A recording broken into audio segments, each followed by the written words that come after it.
Hvergerðingar hafa áhyggjur af hljóð, lykt, vatns- og sjónmengun af fyrirhuguðum virkjunum Orkuveitu Reykjavíkur og Hellisheiði, en Orkuveitan segist luma á leynivopni til að eyða hvimleiðri hveralykt. Gissur Sigurðsson. Hvergerðingar hafa einkum áhyggjur af Bitruvirkjun sem yrði í aðeins nokkurra kílómetra fjarlægð frá bænum.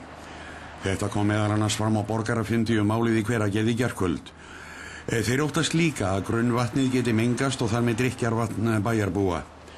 Þá var lýst áhyggjum af því að útivistarsvæðið við Bitru myndi skerðast og að hún myndi hugsanlega hafa skaðleg áhrif á möguleika svæðisins og nágrennis sem íbúða og ferðamannasvæðis. Fulltrúar Orkuveitunar gerðu grein fyrir ýmsum lausnum sem Orkuveitan hyggst nota til að lágmarka umhverfisáhrifin, meðal annars fellamannvirki og leiðslur sem best að umhverfinu og grafa leiðslur sumstaðar í jörðu. Einnig að beita nýrri aðferð til að draga úr losun brennisteins vetnis sem veldur hveralykt sem sumir kalla hverafílu.